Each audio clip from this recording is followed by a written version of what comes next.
Bonjour, et voici la présentation sur une brève histoire de l'art en France, entre 15 000 ans avant notre ère et le XXe siècle, c'est-à-dire 21e siècle. Principalement de la peinture avec un peu de la sculpture et de l'architecture aussi. Euh, bon, je vous présente tout ceci dans trois parties, trois chapitres si vous voulez. Et je vous avertis, je ne suis pas expert en histoire d'art, mais je vous présente tout ceci pour qu'on apprécie bien disons, le contexte historique de l'impressionnisme, ainsi que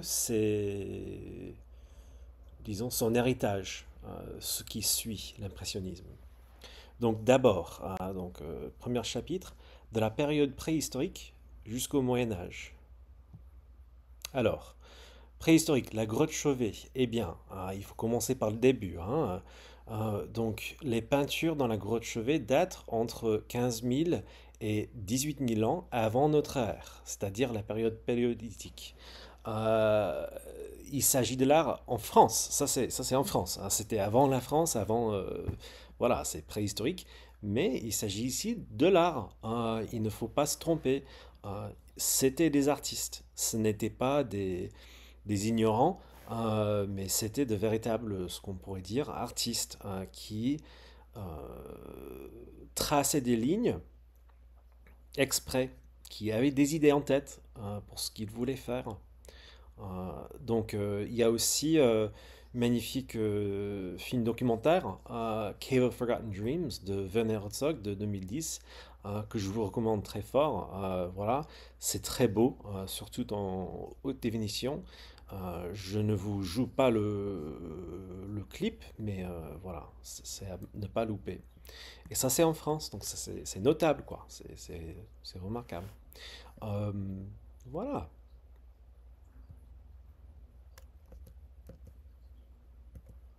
Et maintenant, on saute environ 18 000 ans, hein. Allez, allez. Ok, l'art médiéval, la période romaine. On va sauter tout ce qui est l'art antique, dit antique, de l'Égypte ou de Rome ou de la Chine ou de la Grèce ancienne, Grèce antique. Et on va sauter tout de suite dans l'art médiéval pour nous mettre, disons, dans une France plus reconnaissable. Ce n'est plus la France préhistorique, le terroir, si vous voulez, c'est maintenant la France, la période romaine. Donc là, c'est entre le Xe siècle et le XIIe siècle. Et c'est surtout, on peut parler de plusieurs euh, productions d'art, productions artistiques, mais là, je voudrais vous attirer l'attention sur l'architecture. Donc l'architecture est caractérisée par la voûte romaine. Et là, vous pouvez visiter des villes en France et voir des voûtes romaines qui existent, qui datent de l'époque médiévale, voire même de l'époque de l'Antiquité, quoi. La sculpture, en général, dans l'art médiéval, illustre des scènes bibliques, hein. Et ça, c'est très important, je vous souligne, cet art a un but pédagogique.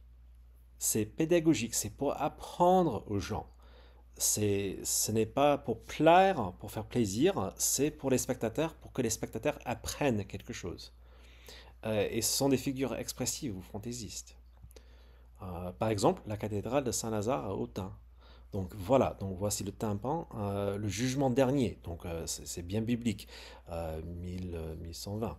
Hein, et on voit ici des représentations du jugement dernier, hein, c'est biblique et c'est, encore une fois, avec un objectif pédagogique pour apprendre aux spectateurs l'histoire, si vous voulez, l'histoire du jugement dernier.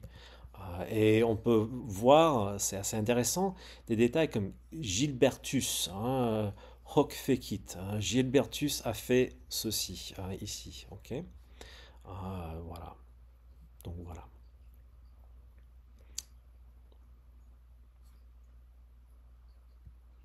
Ok. Ensuite, on passe à l'art gothique. Et là, vous allez remarquer, on n'est plus dans l'époque romaine où la voûte romaine, on passe à l'art gothique entre le 12e et 15e siècle. Et l'architecture ici est caractérisée par la voûte en ogive. On dit voûte en ogive. Et les cathédrales les plus célèbres viennent de cette période. Donc, vous pensez à n'importe quelle cathédrale en France que vous allez visiter, je ne sais pas, vous pensez très souvent à cette forme euh, de voûte en ogive. Et souvent, encore une fois, l'art gothique, l'art de cette période, a des thèmes, a des sujets religieux. Et encore une fois, c'est pédagogique, c'est pour apprendre aux gens. Et ça, c'est très important, je vous le souligne. Donc, par exemple, on a des enluminures, des retables et des vitraux. Donc, par exemple, les vitraux de Sainte-Chapelle à Paris. euh, et des vitraux exceptionnels, hein. Et il y a une visite, si vous voulez, virtuelle ici. Et puis, ouais, pourquoi pas. Je vous La montre fleur vite de fait. lys et le château de Castille à de nombreuses reprises dans la Sainte-Chapelle. On relève le fait que c'est Monsieur le roi Louis IX, Saint-Louis, qui est évoqué par la fleur de lys, et ensuite sa mère, qui est évoquée par ce symbole. Donc les symboles ont une valeur, hein. Ce n'est pas au hasard, ce n'est pas juste ouais pour faire beau. Non, les couleurs, les symboles, mais c'est aussi une histoire. Donc les vitraux racontent une histoire. Donc quand on regarde, euh, c'est une histoire en fait qu'on peut lire. Apparemment, je crois que ça passe du coin comme ça, et c'est une histoire pour les gens comme si on le lisait, hein. Rappelez-vous que très peu de gens savaient lire à cette époque. Donc pour leur apprendre l'histoire des saints, l'histoire biblique, on peut passer par les vitraux. Donc c'est très intéressant comme art, si ça vous intéresse. Et je vous montre cela juste pour vous montrer la variété. Car ici, on peut voir euh, des épisodes bibliques, mais aussi contemporains. Donc là, c'est biblique, bien sûr. Là, c'est Jésus. C'est l'Apocalypse. Mais aussi, hein, on a des récits contemporains. Donc, c'était la Sainte-Louis, je crois que c'était Louis IX qui a fait construire, qui a érigé, si vous voulez, cela. Et bien, il voulait montrer, voilà, bon, ça c'est pas la Sainte-Louis, c'est plutôt, ouais. Bref, voilà la Sainte-Louis qui ramène les reliques, voilà, pendant les croisades. Et donc, il a, ouais. Ok. On a aussi les enluminures, hein, so illuminated manuscripts. Et voilà, donc ça c'est janvier le baptême. Et je vous encourage de regarder bien le texte. Ça, on va en parler plus tard. Mais ça, c'est un texte gothique. Est-ce que c'est facile à lire? Essayez de lire cela. C'est en latin. Donc, si vous lisez le latin, bravo, hein. Mais essayez de lire cela. Et puis, ok, c'est bon. Donc, ça, c'est gothique. Et puis, hop, on passe aux lettres romaines. Donc là, ce sont des lettres à forme plus ronde qui sont beaucoup plus faciles à lire. Bon, c'est encore difficile, j'imagine, à lire, mais ça, c'est du français, hein. Je vous encourage d'essayer de comprendre quelques mots ici. Par exemple, M-O-N. Eh bien, M-O-N, mon. C-U-E-R. Ici, en français moderne, on dit C-O-U-E-R. Mon cœur. Triste. Ok, hein.